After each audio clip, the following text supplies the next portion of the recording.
네, 저는 연구소장입니다. 반갑습니다. 네, 학생들도 있으신데 앞에 이제 잘 들으셨을 것 같고 어떡하죠? 학생들이 계시는데 저는 입시를 하는 사람이라 입시적인 측면에서 얘기를 드려야 돼요. 그렇다고 고일 올라가는 걸 포기하진 않으실 거잖아요. 그죠? 준비를 하고 가시자라는 측면에서. 그 다음에 제가 지금 앞에 국어하고 영어 선생님 말씀 들으면서 몇 가지 조금 제가 오늘 학습법 관련된 얘기도 잠깐 뭐 하겠지만, 그러니까 저는 내신보다는 약간 좀 수능에 맞춰진 이야기예요.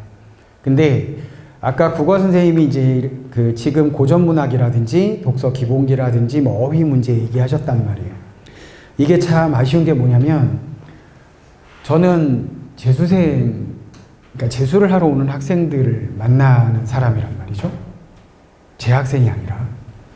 그러니까 이 친구들 들어올 때 국어 상담, 저도 이제 국어 수업을 했던 사람이니까 그러니까 상담을 하거나 또는 필요한 중간에라도 이렇게 상담을 하다 보면 오늘 프리 윈터 때 진행하시는 이 커리들이 있잖아요. 적이 안 돼 있는 애들이 되게 많아요. 고전 안 돼 있다. 그리고 심지어는 우리 그 사회문화라는 과목이 있어요. 여러분들은 이제 통합사회로 가지만, 그러니까 기존의 사회문화가 요번 수능도 좀 어려웠고, 만점표점도 조금 높고, 9월도 좀 어려웠어요. 근데 사회문화 담당하시는 선생님께서 뭐라고 얘기를 하시냐면, 사회문화는 보통 보기 박스에 뭔가 막 개념 설명을 해요. 아니면 어떤 현상에 대한 이야기를 문장으로 막 표현을 하고, 그리고 선지를 준단 말이죠. 첫 번째 말씀이 뭐냐면 애들이 확실히 문해력이 딸리는 것 같다. 이게 굉장히 큰 문제예요. 근데 아까 우리 이제 아시겠지만 이제 문법도 또 수능 때 하셔야 되니까. 1학년 때 문법을 한단 말이죠. 또 내신에서 성적을 가를 수 있는 기준이 된다고도 했고. 그래서 요 기간 때 뭔가 초석을 좀 잘 다져 놓으시면 나중에 학년이 올라갔을 때 기본적인 걸 다시 해야 되는 일이 발생했을 때 굉장히 버거워져요. 그러니까 이렇게 생각하시면 돼요.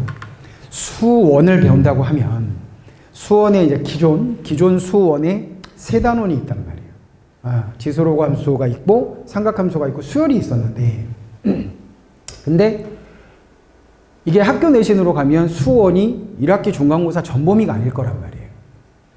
그렇죠? 뭐 삼각함수 1단원까지라든지 잘라서 가잖아요. 근데 재수하는 애들은 1년 동안 10개월 동안 수원, 수투, 선택, 국어, 독서, 문학, 선택, 영어, 탐구를 그 기간에 다 해야 되는 거예요.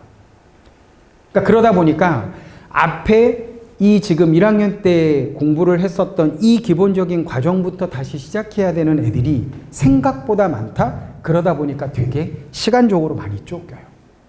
그래서 여기 계신 학생분들은 단계적으로, 그러니까 단순히 1학년 때, 물론 내신도 중요하죠. 오늘은 뭐 제가 입시 설명회가 아니니까 입시적인 측면을 얘기하는 거는 아니지만, 그러니까 입시적인 부분을 준비하면서도 동시에 큰 틀에서 보면 궁극적으로는 결국은 수능을 향해서 간다. 그러니까 그래서 매번 제가 설명회 할 때마다 똑같은 표현을 쓰지만 이게 파편적인 공부가 돼서는 안 된다라는 거예요. 그러니까 내신 끝났으니까 끝. 그러니까 이런 흐름으로는 나중에 내후년에 예비 고2 있으세요? 예비 고2 있으시고, 그래서 예비 고1은 처음 시작 시점에서 일단은 뭐 내신이 거의 절대적으로 우위를 점해야 되는 거니까 준비 잘 하셨으면 좋겠고, 선택하신 학교, 그러니까 1순위, 2순위 뭐 이렇게 생각하시는 학교가 있으면 제가 꼭 당부드리고 싶은 건 몇 군데 관심 있는 학교들이 있으실 거잖아요. 그러면 그 학교에 교육과정 올해 기준 교육과정 편성표라든지 그 다음에 뭐 동아리라든지 방과 후 학교 등 그러니까 요런 어떤 상황들을 조금 잘 정리를 하셨으면 좋겠어요. 그러니까 1순위, 2순위 학교가 다르다면 두 학교를 같이 놓고 내가 나중에 요런 쪽으로 진로를 잡을 건데 이쪽보다는 이쪽 학교들이 내가 동아리라든지 뭐 선택할 수 있는 여지가 좀 더 있는 것 같다. 특히 교육과 종편성교. 네. 그러니까 학교마다 이제 진로든 융합이든 이 선택에서 과목이 개설되고 개설되지 않은 차이들이 좀 있단 말이에요. 그리고 택 몇 개, 요 조합도 좀 다를 거고. 그래서 그런 것들을 미리 좀 세팅을 해 놓으시면 좋겠다. 자, 오늘 제가 갖고 온 건 크게 두 가지입니다. 예시문항 분석이라는 거 하나, 그 다음에 학습과 입시 관리라는 측면, 이제는 고등학생이 되셔야 되니까, 그리고 이제 고2 올라가는 또 부모님도 계시니까, 학습이나 입시 관리라는 측면이 어떤 면에서 중요한 건지 그렇게 두 가지를 제가 가져왔는데, 이 예시문항 분석은 최근에 이투스하고 어떤 온라인 유튜브 거기서 이제 같이 이투스랑 해서 선생님들이 나오셔서 설명하신 내용을 바탕으로 정리를 해놓은 건데, 먼저 학생분들도 계시니까 요 말씀을 조금 먼저 드릴게요. 이제 고등학교 때는 상대평가라든지 또 수능에서 Z점수라는 것을 산출을 하게 되어 있는데, 자, 여기 보시면 원점수 평균이 있어요. 원점수 평균이 있고, 그 다음에 표준 편차라는 게 있습니다. 그러니까 평균을 중심으로 해서 성적이 어떻게 분포가 되어 있는지를 보는 건데, 그 편차가 각각 40.9와 14.9라면 Z점수 산출 공식에 따라 산출되는 원점수가 60점인 학생의 Z점수는 1.28이다. 어렵지 않아요. 그러니까 만약에 원점수 평균, 그 다음에 표준 편차 이렇게 나와 있잖아요. 그거를 내 원점수에서 평균을 빼는 거예요. 네, 그걸 편차로 나누는 거예요. 표준 편차로. 그러니까 표준 편차가 지금 몇이라고 그랬냐면 14.9라고 그랬고, 내 원점수가 60이잖아요. 그럼 60에서 평균 40.9를 빼는 거예요. 이걸 빼서 얘로 나누면 1.28이 나온다는 거예요. 그러면 1.28이 나왔으니까 이렇게 나왔죠? 1.28이 나왔어요? 그러면 최종 표준 점수는 저기다가 어떻게 하냐? 20을 곱합니다. 20을 곱하고 100을 더해서 125.64라는 점수가 나오는 거예요. 이해되셨나요? 어렵지 않아요. 그러니까 요거 구하고 곱하기 20을 한 다음에 더하기 100을 한다. 그래서 여기 보시면 125.64니까 최종적으로는 126점이 된다. 그럼 보세요. 제가 입시 설명에는 아니지만 만약에 지금 공식에 의하면 원점수 내가 만약에 100을 받았다 치자고요.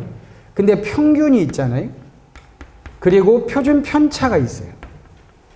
그러면 이 위의 값을 됐다 큰 점수를 만들려면 얘는 고정값이니까 100이라고 하면, 그러니까 만점 표점을 구한다고 했을 때, 그럼 평균이 떨어져야 돼요? 높아져야 돼요? 이 값이 커지려면 떨어져야 되겠죠. 그럼 평균이 떨어졌다는 얘기는 시험이 쉬웠어요? 어려웠어요? 어려웠다는 얘기잖아요. 그랬을 때 이 전체 값은 커져요. 왜? 나누는 값은 고정값에서 거의 비슷하게 왔다 갔다 해요. 물론 편차가 커지긴 합니다. 쉬웠을 때보다는. 근데 얘가 떨어진 만큼 그렇게 벌어지지 않아요. 그러니까 전체 값이 커지는 게, 예를 들어서 평균이 저기는 아까 뭐 40.9라고 했지만 뭐 이를 40이라고 할게요. 편차가 20이라고 할게요. 보통 수능은 20에서 23 사이에서 왔다 갔다 하거든요. 60이고 20이잖아요. 나누면 3이죠. 곱하기 20 더하기 100을 하면 160이에요. 그러니까 이번 수능이 만점 예상 표준 만점 표준 점수가 147이에요. 가장 어려웠을 때가 150입니다. 그럼 이 시험이 상대적으로 쉬우면 140이 잘 안 넘어가요. 그것까지만 일단 이해를 좀 하시자고요. 그렇게 해서 구한 1.28이 20 더하고 100을 더하면 결국은 이 값이 내 점수의 표준 점수가 된다. 탐구는 좀 달라요. 탐구는 계산식은 똑같습니다. 계산식은 똑같은데 다 똑같은데 여기가 달라요. 곱하기 20이 아니고 만점이 50이니까. 그래서 10을 곱한 다음에 50을 더한 값. 그래서 두 과목을 더하면 만약에 71이고 71이면 142가 되는 거죠. 그렇게 이해를 하시면 된다. 그래서 표준 점수라는 게, 그러니까 아까 말씀드렸지만 편차라는 건 산포도 공식에서 평균을 중심으로 이 성적대가 어떻게 분포되어 있는지를 설명하는 거니까 표준 점수는 이렇게 구해진다. 이건 다 뭐 보셔서 아시겠지만 이제 출제 각 과목별 과목 이런 내용들이고 이제 수학 단답형 30% 포함이고 이제 요 과목이 이제 명칭이 다 달라지는 거죠. 통합사회 통합과 그다음에 뭐 직탐은 뭐 요거 하나만 이제 보는 거고 선택이 하나 있었는데 없어졌고 제2외국어 그대로 살아 있고 근데 탐구를 보시면 기존에는 30분이었어요. 30분이었는데 10분이 늘었습니다. 배점은 똑같고 그리고 여기 보시면 문항의 배점이 조금 1.5, 2, 2.5까지 3개의 구간으로 나눠져 있고 국어는 2점, 3점, 수학은 2점, 3점, 4점 이런 식으로 구성이 되어 있습니다. 요거는 거기 자료에 그냥 거기는 아마 흑백으로 출력이 돼서 빨간색이 표시가 잘 안 돼 있긴 할 건데 요건 제가 왜 빨간색으로 좀 해봤냐면 각 과목이 지향하고 있는 방향성이에요.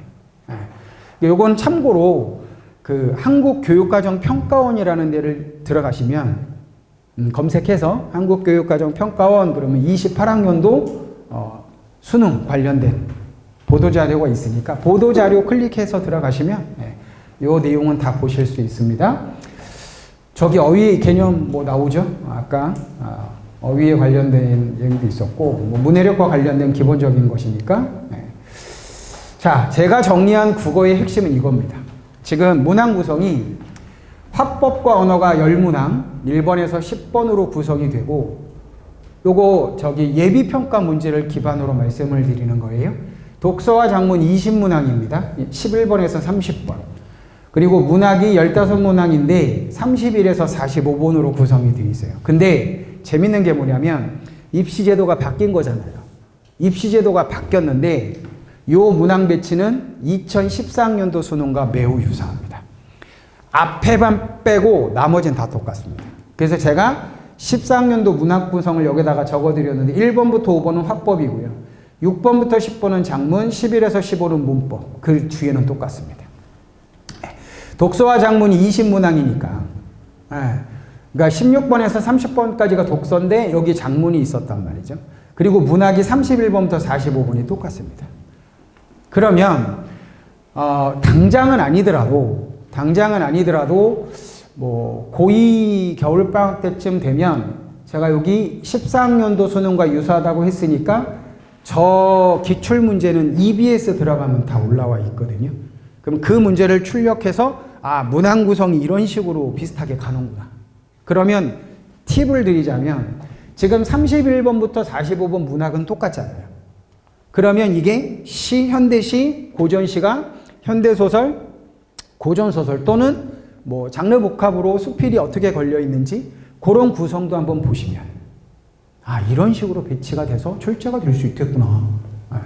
그러니까 물론 이제 입시제도가 기존과 바뀌긴 했지만 결국은 문항 구성은 예전과 비슷한 또 채널로 가고 있다. 이것도 저희가 도움을 받을 수 있는 여지일 수 있다. 자, 그 다음에 이게 이제 선생님들이 나와서 이제 얘기하신 내용들을 정리해 본 건데 독서와 작문이거든요. 인문예술 분야의 글을 읽고 자신의 생각을 담은 글쓰기예요. 독서와 작문이잖아요. 근데 위에 지문, 요 문제 앞에 지문은 독서예요. 독서 지문을 준 거예요. 독서 지문을 준 건데 여기 보시면 다음은 영화감독 A의 인터뷰래요. 그럼 저건 화법이거든요. 그 다음에 밑글과 인터뷰를 바탕으로 가나에 대한 비평문을 작성한대요. 이건 작문이에요. 그러니까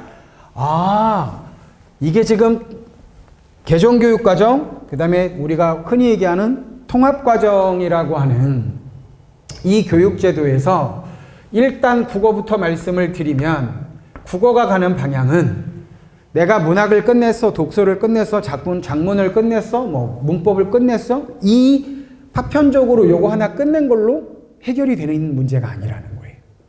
그러니까 독서 지문을 줬단 말이에요. 그럼 이제 독서 지문을 어떤 식으로 독해를 해가고 뭐 갔을 거 아니에요. 근데 그 독서 지문을 읽고 난 뒤에 다른 장르와 결합된 융합형 문제들이 이런 식으로 이제 출제가 된다. 그리고 그러니까 독서 지문인데 이런 것들. 그 다음에 문학이에요. 작품 속 공동체의 문제와 해결 방안을 파악하며 감상하기예요. 문학이거든요. 근데 여기 보시면 교과 융합 수업의 학습 활동이다. 학습 활동의 결과로 적절하지 않은 것이라고 했죠. 그리고 학습 활동의 내용을 비문학 독서 지문을 줘요. 그러니까 문학도 문학 단독으로 가지 않고 있다라는 거예요. 그래서 와, 이게 제가 생각할 때는 생각보다 학습 활동으로 걸려 있는 문제들이 좀 보이더라고요. 그러니까 문학 작품을 읽고 나서 저렇게 독서 지문을 주는 그런 결합 형태들이 보이고 있다. 그래서 제가 생각할 때는 이게 단편적으로 어느 특정 장르가 끝났다고 해서 이게 될 문제가 아니다. 굉장히 조금 융합적 사고를 필요로 하는 그런 지향성을 보이고 있다라는 게 저의 판단이었고요. 문학이잖아요. 새로운 관점을 고려하여 작품을 종합적으로 감상하기라고 되어 있는데 보시면 여기는 작품이에요. 근데 이 유형도 예전에 기출에 있었어요. 문학 작품하고 비평문. 네. 비평문하고 문학 작품을 같이 걸어서 출제한 게 옛날에도 있었다고요. 네, 그래서 가지문은 비평문이고 나는 문학 작품을 주고 이 두 개를 연결해서, 그러니까 이런 거겠죠. 얘를 그냥 지금의 보기라고 생각하셔도 돼요. 그러니까 보기를 바탕으로 윗글을 감상한 내용으로 적절하지 않은 것을 이런 거하고 비슷한 그런 형태. 그러니까 되게 융합적 형태를 굉장히 강력하게 띠고 있구나. 얘는 수학은 지금 현재 단원과 크게 다르진 않습니다. 이 대수라고 하는 게 지금 현재 기존의 수원 파트 똑같습니다. 그 다음에 미적분 원이라는 게 지금 수투하고 똑같습니다. 네, 그렇게 들어와 있고, 그래서 확률과 통계만 이제 선택해서 이렇게 들어왔는데, 요건 단원 이름인데요. 여기도 계산 능력, 저거 생각보다 계산 실수하는 애들이 굉장히 많아요. 그러니까 시간의 압박 때문에 그렇겠지만, 제가 저번 설명에도 말씀드렸는데, 저번 9월 모의고사 때요, 전국에서 5명이 수학 원점수 98점. 100점 만점에. 그 어려운 문제 다 맞추고 2점짜리 하나 틀렸다는 얘기잖아요. 전국에 5명. 다행이에요. 남학생만 5명이에요. 여학생은 없었어요. 괜찮아요. 어쨌든 저런 연습들도 평상시에 좀 하셔야 된다라는. 자, 이것도 읽어보시면 될 것 같고요. 수학은 근데 여기서 되게 재미있는 정승재 선생님이 얘기하신 건데, 여기 색깔 차이, 거기는 색깔 구별이 안 돼 있으니까 검정색으로 보이는 거 있잖아요. 그리고 제가 파란색, 그 다음에 보라색, 그 다음에 빨간색으로 구별을 해놨잖아요. 저게 뭐냐면 밑에, 자, 검정색, 파란색까지는 기본적으로 맞춰야 하는 문제다. 그래서 고난도 문제는 결국 대수와 미적에서 나올 가능성이 크다. 그래서 미적에서 2개, 대수에서 하나 정도, 예비평가에서는. 요게 이제 우리가 흔히 얘기하는 킬러. 그 다음에 요 보라색. 보라색이 그나마 좀 중킬러 정도? 그 다음에 파란색이 조금 중킬러까지는 아니더라도 비슷한 고정 수준인데, 어쨌든 검정색, 파란색까지는 어느 정도는 그래도 맞출 수 있는 단계까지는 가져야 된다. 문항 100점이 있지만 검정색이 이쪽 라인은 하나도 없단 말이에요, 지금. 주관식도 역시 마찬가지고 4점짜리에는 지금 검정색이 없단 말이에요. 여기는 그래도 파란색 2문제가 좀 있는데 여기는 없어요. 근데 보시면 아시겠지만 확통에서는 킬러가 보이진 않았어요. 그리고 여기 보시면 4점 문항 3개, 5개, 5개. 어쨌든 결과적으로 대수하고 미적분에서 이 중킬러 이상 문제에서 변별력을 주지 않겠느냐. 일단 예비평가만 놓고 봤을 때. 그렇게. 그러니까 기본적으로 검정색, 파란색 맞히고요. 그 다음에 보라색 중에 한두 개 더 맞춰지면, 그러니까 보라색하고 빨간색 빼고 나면 그냥 3등급 정도다라고 생각하시면 될 것 같아요. 그 정도 싸움이다. 요건 통합사회. 저는 요번에 국어 수학도 물론 마찬가지긴 한데, 사탐이나 과탐을 보면서 좀 충격적이었던 게, 이거 좀 만만치 않겠던데. 여기 계속 보시면요. 빨간색 보시면 개념이나 원리, 구체적인 사례나 상황의 적용, 자료라고 돼 있잖아요. 그러니까 굉장히 자료 활용에 집중이 되어 있는 그런 메시지가 강력하다라고 보시면 될 것 같고, 얼핏 보면 이거 지금 기존의 문제는 누가 봐도 이거는 지리 문제예요. 뭐 이렇게 쭉 있는데 양염소 기르고, 이거 누가 봐도 세계지리에서 나올 법한 그런 내용입니다. 근데 여기 이게 이제 여러분들을 좀 복잡하게 만드는 내용인 것 같아요. 우리가 기존에 9과목 구성이었을 때 한 문제 안에 지도를 줬어요. 기존 세계지리 문항이죠. 근데 선택지 1, 2번은 예를 들어서 문항과 관련된 걸 놓고, 뭐 윤리와 관련된 걸 놓는다든지, 이런 식으로 다른 과목의 어떤 성향들을 선택지로 구성하는 이런 형태의 문제들. 근데 그 사탐 설명하시는 선생님 말씀에 의하면 기존 9개가 만약에 뭐 4단원, 5단원 정도 있었다면 통합사회에서는 기존 9개 과목에 한 2단원 정도? 2단원 정도씩만 그렇게 끌고 들어왔다. 그렇게 얘기를 하시더라고요. 그러니까 앞에서 제가 보여드렸던 요거, 그러니까 이 안에 담겨져 있는 총 10개인데 그렇게 이제 그 대단원 안에서 그렇게 구성이 돼 보인다라고 설명을 하시더라고요. 저는 과학이 가장 큰 문제인 것 같긴 해요. 여기 보시면 다 들어가 있잖아요. 일단 여기서는 뭐 일단은 개념적인 측면이 되게 중요해 보이긴 하는데, 여기 보시면 자 25문항이고 40분 50점인데 1.5 8문항, 2점 9문항, 2.5점에 해당하는 게 8문항이나 있어요. 3단계로 나눠지는데, 그러니까 이쪽에서 뭔가 변별력이 있는 그 싸움일 것 같다. 근데 자료 해석과 추론형 문제 비중이 굉장히 높아졌다. 절반 이상의 문제, 즉 15문제 정도가 자료 기반 해석이다. 그러니까 통합사회나 통합과에는 과학은 전부 자료 기반 해석을 요구하는 그런 문제이고, 제가 핵심으로 잡은 건 이거예요. 그러니까 지구과 관련된 내용을 공부했다고 해서 끝나는 게 아니다. 이게 다른 단원하고 어떤 식으로 결합이 돼서 출제가 될 것인지는 앞으로 모의고사를 보시면서 유형별로 조금 정리를 하실 필요가 있다. 그러니까 여기서 말하는 유형별 정리라는 건 아까 말씀드렸다시피, 자 예를 들어서 지리와 관련된 자료를 줘놓고, 그리고 문항 구성을 어떤 식으로 주고 있는지, 그 다음에 그래서 결국은 오답을 어떤 식으로 구성을 해서 주고 있는지, 이 과정들이 고1 모의고사 때부터 정리가 좀 됐으면 좋겠다. 자, 과탐도 자료를 하나 갖고 들어왔는데, 결국은 중상 난이도 문제는 자료 해석이고요. 고난도 문제는 과거 물원, 화원, 생원, 지원 시절의 주요 유형 출제 가능성이 있다. 요거 여러분들 중학교 때 배우셨던 과학, 거기 담겨져 있는 각 과목별 개념, 그런 내용들도 이번 겨울방학 때 한번 총정리하신다고 생각하시고 한번 들여다보셨으면 좋겠다. 자, 그러니까 이런 거예요. 분명히 저 위에 지구의 지각을 이루는 암석에 누가 봐도 지구과학이란 말이에요. 그런데 요 밑에 보시면 갑자기 구성원자인 X로만 이루어진 물질은 특정 불순물을 첨가하여 전기적 성질을 변화시킬 수 있다. 갑자기 스마트기 로봇 물리 관련된 얘기가 나와요. 그리고 니은, 규산염, 기억에 해당한다? 이런 식으로 문항 배치를 하니까 저 네모박스, 위에 있는 네모박스 구성도 특정 어느 한 과목의 내용만 가지고 문제 구성을 하지 않는다.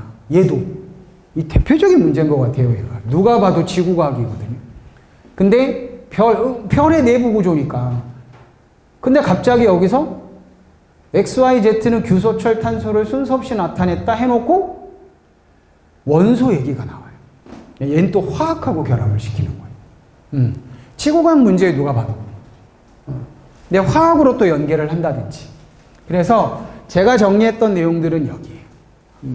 특별히 이 개념적인 틀을 확실하게 잡아놓은 다음에는 요 내용하고 그 다음에 모의고사를 통해서 방금 말씀드렸던 요런 내용들, 이런 흐름으로 뭔가 접근이 돼야 되지 않겠는가. 예시문항으로 봤을 때. 앞으로 이제 뭔가 이게 너무 조금 얘네들한테 조금 과도한 어떤 문제라면 조율을 하겠죠. 모의고사를 통해서. 그래서 고1 때부터 모의고사에 의한 연습, 유형별 학습은 굉장히 중요해 보인다. 저는 지금 올해 저번 주에 제가 이제 고3 대상으로 해서 수능 얘기를 했었는데 국어를 되게 어려워했어요. 국어 되게 어려워했고 영어도 1등급 비율이 굉장히 그러니까 난이도가 어려웠던 부분이었거든요. 근데 아시겠지만 확실히 요즘 아이들이 1교시에 대한 억압이 굉장히 큰 것 같아요. 그러니까 다시 말씀드리지만 고1 때부터 단순히 내신을 위한 공부라고 생각하지 마시고 문학이 됐든 그러니까 내신 때 배우는 모든 단원들이 다 수능으로 연결이 되는 거니까 그러니까 그 부분들이 제가 팁을 드리자면 고1 때 내신 준비를 했어요. 그러면 그 내신 끝나고 나면 그 내신 때 수업 때 배우셨던 내용들 있잖아요. 그 핵심적인 문학, 만약에 문학 낯선 시, 서정갈래 아까 했으면 선생님이 수업 때 들어와서 작품 딱 띄워놓고 작품 막 해석만 하고 문제 풀고 그러지 않으실 거라고요. 분명히 뭔가 독해를 어떤 식으로 진행을 해야 되는지 저는 그 설명에 대한 노트가 반드시 따로 메모가 돼야 돼요. 반드시. 제가 지금 재수하러 오는 친구들한테 전화 상담을 하거든요. 국어 약한 친구들 심층 상담을 한단 말이에요. 뭐라고 얘기를 했냐면 자, 네가 만약에 들어오기 전에 그러니까 기숙학원이니까 들어오기 전에 내가 몇 분의 인강 선생님을 추천을 해줄게. 그래서 강좌 소개랑 OT랑 맛보기 강좌 한번 들어봐. 그래서 제가 만약에 오늘 국어 수업을 한다. 그러면 대부분 선생님들이 지문을 띄워놓고 막 지문 설명을 먼저 하지 않아요. 앞에서 뭔가 설명을 하신단 말이에요. 내가 오늘 현대소설을 할 거면 현대소설 인물 쓰고 인물 간의 관계 갈등 양상 시간 공간 배경 이런 식으로 뭔가를 써요. 그러니까 지문 들어가기 전 앞에서 뭔가 소설 독해를 어떤 흐름을 가지고 해야 되는지를 설명을 하시는 내용이 있어요. 그걸 따로 노트 정리를 하라고 그랬어요. 쉽게 말하면 뭔가 가이드가 될 수 있는 나만의 노트를 좀 만들자. 쉽게 말씀드리면 이런 거예요. 자, 나 이제 현대시 할 거야. 아니면 독서 할 거야. 어떻게 하라고? 그 어떻게 하라고에 대한 메모. 그게 정리가 반드시 돼야 돼요. 이게 여러분들이 나중에 고3이 됐을 때 굉장히 큰 힘을 발휘할 수 있어요. 꼭 정리를 해보시기 바랍니다. 그리고 어차피 입시라고 하는 측면은요, 이제 우리 예비 고1 또는 예비 고2 아직 조금 이제 시간이 많이 남았잖아요. 그러니까 여기서 말하는 입시, 당연히 그게 수시가 됐든 정시가 됐든, 수시가 됐든 정시가 됐든, 이거를 별개의 요소로 생각하시면 안 돼요. 별개로 생각하시면 안 돼요. 동일하게 같이 놓고, 근데 비중만 달라질 뿐이에요. 그러니까 고1은 정시보단 수시 쪽에, 고2는 이제 한 7대3 정도. 그러니까 무게감이 다른 거지, 준비의 스텝이. 그리고 수시 같은 경우는 제가 이따가도 잠깐 보여드리겠지만, 예전에도 제가 한번 고등학교 그 선택 설명회 때도 얘기했지만 2등급이 하나 보인다고 해서 서울에 중상위 지원 못하고 그럴 정도는 아니란 말이에요. 근데 2등급이나 3등급이 1학년 때 보인다고 해서 그건 교과가 힘든 거지 종합까지 힘든 사항은 아니란 말이죠. 그러니까 전략을 확실하게 좀 세우고 가야 된다. 그러니까 처음에 예비고 1은 일단 이쪽에 집중을 좀 하시는 게 맞아요. 여러분들 정시로 대학 가려고 하지 마세요. 힘들어요. 그리고 모르겠어요. 지금 현재 고2 애들이 얘네가 재수를 하면 바뀌잖아요. 그죠? 그러니까 네, 걔네들이 얼마나 재수를 할지 모르겠지만, 그러니까 내년 같은 경우는 어찌 보면 마지막 입시거든요. 기존 입시에. 그러니까 내년도 좀 재수생들이 있지 않을까 싶어요. 학교를 바꿀 수 있는, 전공을 바꿀 수 있는 마지막 기회라고 생각할 수 있으니까. 아직은 특별한 이슈가 없잖아요. 뭐 의대 정원이 다시 뭐 는다든지 이런 게 없단 말이에요. 특별한 이슈가 없거든요. 올해 수능 어려웠죠? 그러니까 수능이 어려웠는데 아실지 모르겠지만 올해는 재수생이 많은 게 아니고 고3이 많았단 말이에요. 올해는. 자, 재수생이 아니라 고3이 더 숫자가 많았죠? N수생보다. 거기다 수능 어려웠죠? 수능 어려웠단 말이에요. 그리고 내년이 어쨌든 내가 뭔가 목표치를 높일 수 있는 마지막 해예요. 그럼 내년도 제가 보기에는 인원들이 줄 것 같진 않아요. 근데 그 다음이 문제예요. 그래서 어쨌든 뭐 하나라도 부족하면 결국은 최종적으로 당장이 아니라 고3이 됐을 때 내가 쓸 수 있는 카드가 자꾸 주는 거예요. 뭐가 하나 부족해지면.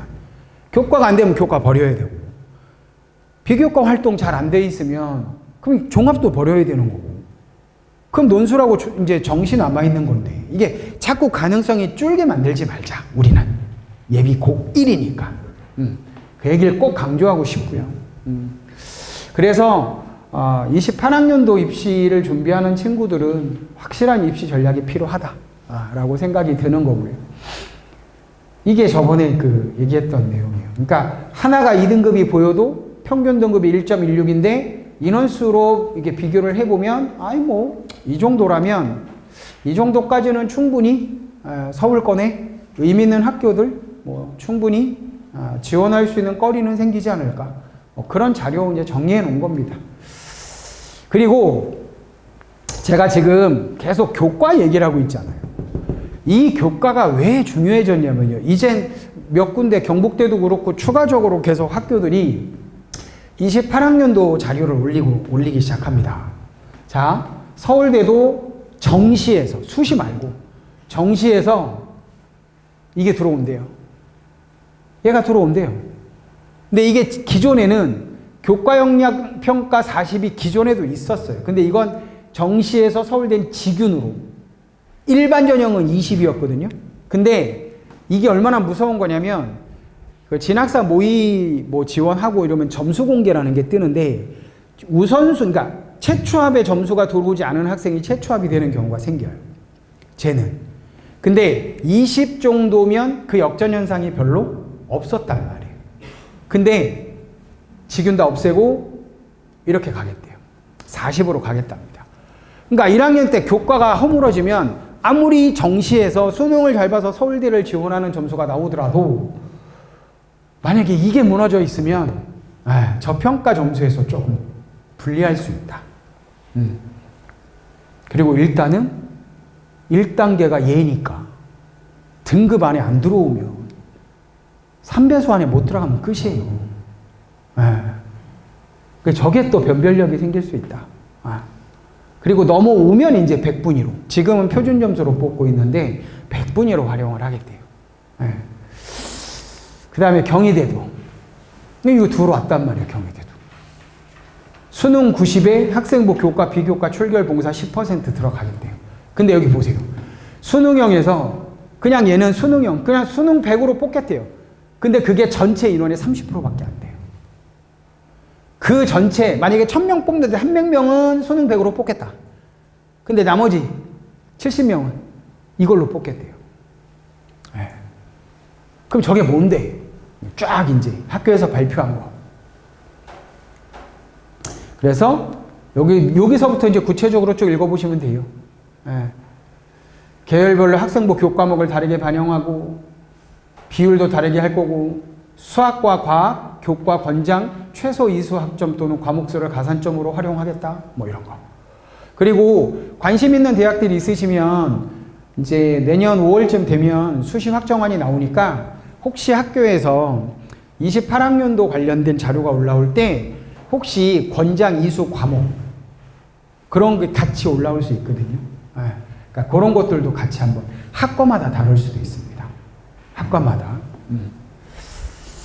네, 그래서 저런 형태로 뽑는 것들이 앞으로 확산이 좀 되겠구나. 그래서 단순히 교과는 수시로 끝나는 것이 아니라 정시에서도 어쨌든 그리고 경희대는 인문계열은 과탐을 빼겠대요. 자연계열은 사탐을 빼겠대요. 근데 특이한 건 자유전공학부 국어, 수학, 영어, 사과가 다 들어가요. 네, 자유전공 이거는 수원에 있고 여기는 이제 서울에 있는 건데 아시겠지만 자율은 약간 좀 로스쿨 쪽 네, 법하고 뭐 정책 이쪽 네, 그런 성격인데 이것도 이제 계열별로 차이를 두고 있다.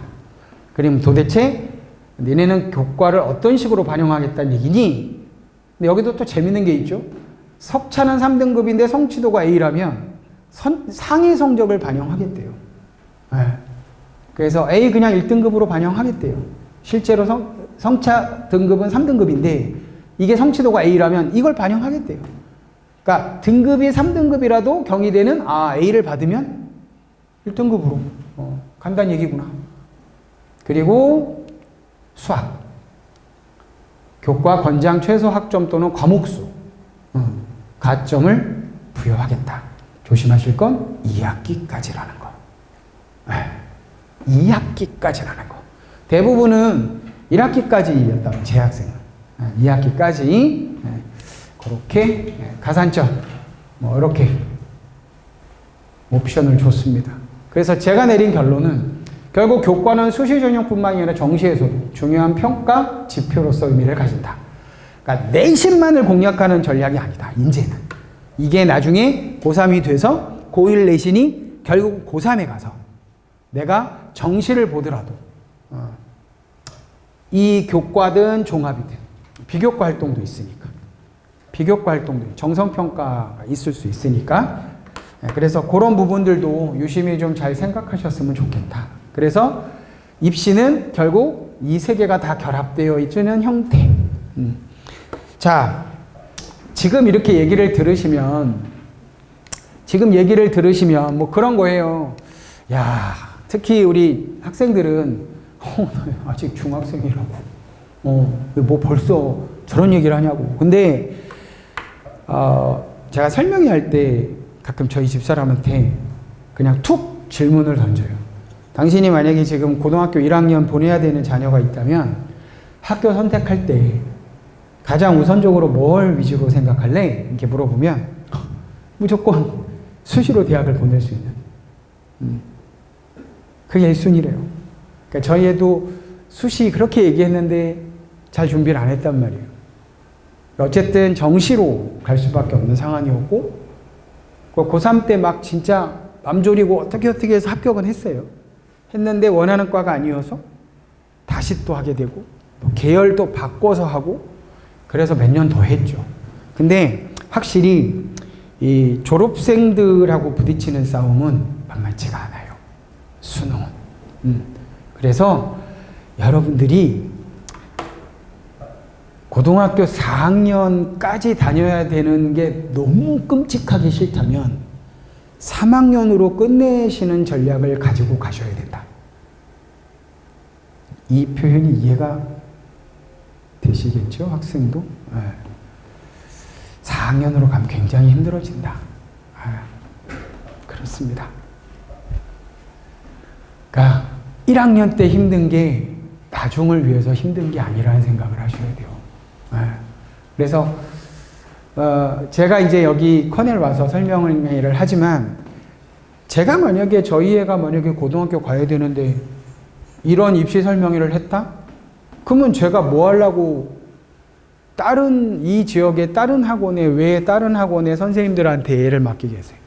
제가 이 학원에 와서 설명회를 하는 건 첫째, 여기 계신 선생님들이 재수생 학원에 와서 다 수업을 하시는 분들이란 말이에요. 혹시 예전에 설명회 오신 분들은 아시겠지만 저희 애가 말을 안 들었던 가장 큰 이유, 정확히 얘기하면 저희 애가 아니죠. 엄마가 말을 안 들었던 거죠. 예비 고1 들어오라고 했더니 안 보내겠대요. 들어가면 어차피 고1 과정 다시 돌릴 건데 이미 중3 여름방학 때부터 수학전문학원에서 이미 고1 과정 뭐 여기까지는 다 돌렸다라는 거예요. 근데 제가 그때 뭐라고 설명을 했냐면 똑같은 문제를 주고 대학생, 과외선생님, 뭐 지역 보습학원, 전문학원, 그 다음에 뭐 과외만 하시는 분, 그 다음에 재수생 선생님들 똑같은 문제를 주고 풀어보라고 나와서 풀어보라고 하면 다 똑같은 풀이로 갈 거냐고. 아니다. 이게 확실히 생각의 힘이라는 건 그런 데서 차이가 난다. 큰 규모의 그러니까 재수생들 포함한 이 시장에서 수업과 아이들 질의응답을 받고 아이들 컨설팅을 하고 아이들 질의응답 받고 수업하고 이런 경험이 왜냐하면 걔네들의 질문 강도가 제 학생들하고 다르거든요.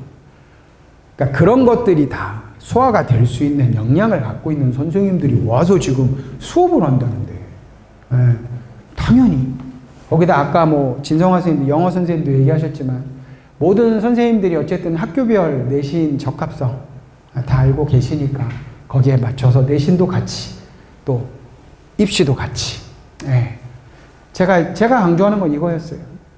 이거다.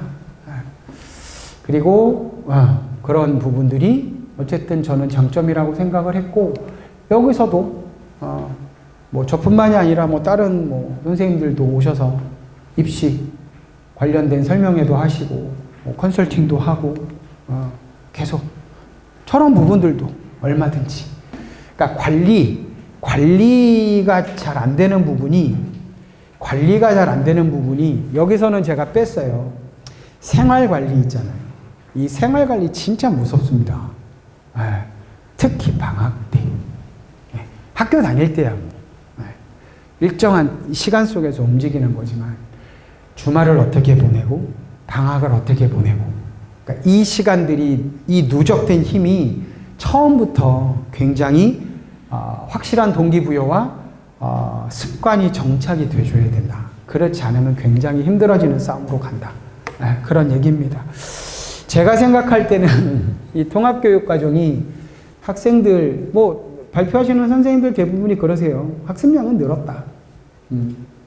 그렇잖아요. 뭐 언어와 매체하고 화법과 작문만 했으면 되는데 둘 다 또 해야 되고 통합교육 과정이라는 어떤 내용이 있으니까 그래서 이거를 고3 때 수능이라는 이 측면의 접근을 고3 때 1년 준비해서 갈 문제는 아니다. 저학년 때부터. 근데 우리는 고3이나 재수생들은 이미 교과나 학생부 기재가 다 끝나 있는 애들이잖아요. 제가 어떻게 해줄 수가 없는 거란 말이에요. 기존에 있는 걸 가지고 적절하게 요건 요렇게 접근을 했으면 좋겠다 이런 건 할 수 있겠지만 얘 방향성을 들 수는 없거든요. 그래서 계속 검정고시생들이 많아져요. 근데 그거는 참 제가 이렇게 함부로 얘기할 수 있는 거리는 아닌 것 같고 뭐 본인의 선택이니까. 그러니까 어쨌든 우리 오늘 오신 분들 또 나중에 뭐 영상 보시는 분들도 아무튼 저학년일수록 처음 준비 접근이 잘 이루어지는 것이 나중에 3년 뒤 결과를 위한 초석 이 부분이 굉장히 중요한 입시가 됐다. 장시간 고생 많으셨습니다. 수고하셨습니다. 뭐 이거 관련해서 앞에 선생님들 질문 받으시던데 뭐 궁금한 거 있으시면 답변해 드릴게요. 예비고이 어머님은 아이가 진로가 저기 인문 쪽으로 가요? 자연 쪽으로 가요? 자연 쪽으로. 그 고2 때 이제 진로 선택 또는 융합 선택 이 과목도 나름 선택, 물론 지금 선택이 어느 정도 다 끝났겠죠? 2학년 선택은 다 끝났을 것 같은데, 예를 들어서 조금 저희가 조심해야 될 게 뭐냐면, 그 선택자 수가 만약에 적은 과목 있잖아요. 이건 사실 상대적으로 조금 내신 따기가 힘들 수 있거든요. 근데 두 가지의 경향이 있다고 봐요. 대학은 선택자 수가 적더라도 이 친구가 자기의 진로와 직접적으로 관련이 있는 과목을 선택했다면 그 선택한 것만으로도 의미를 부여하는. 근데 이거는 교과가 아니라 종합에서의 문제. 근데 종합보다 교과 쪽으로 조금 더 무게감을 주려면 그런 과목도 조금 유심히 신경 쓰실 필요는 있다. 그러니까 너무 선택자가 없는 거를 선택해서 가는 걸 한번 고민을 해보시는 것도.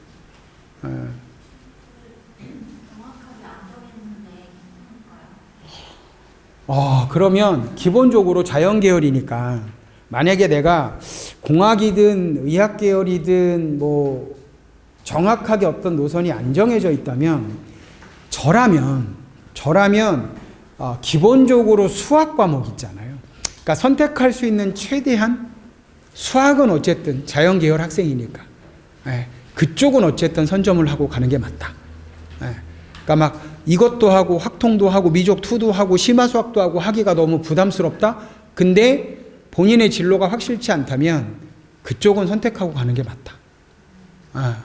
그리고 과탐은 이제 뭐 그게 조금 걱정이긴 한데, 맞다. 그 교육과정 편성표 보시면 나중에 아시겠지만 조심하실 게 하나 있어요. 2학년 때 지금 평고도 그러던데 2학 올해 거를 봤더니 물화생인가가 1학기 때 다 끝나요. 그리고 2학기 때 지구과학이 끝나요. 그러니까 1학기, 2학기 통틀어서 한 과목이 끝나는 게 아니고 한 학기에 다 끝나요. 이거 애들한테 굉장히 과탐 내신 준비하기 굉장히 빡세요. 그래서 지금 예비고이도 계시니까 예비고이는 요 겨울방학 때 아마 과탐 원 사이즈에 해당하는 과목은 조금 먼저 돌려놓고 가시는 게 도움이 되실 거예요. 그 한 학기에 끝나기 만만치 않거든요. 네네. 자연계열 학생이면. 네. 아무튼 고생하셨습니다.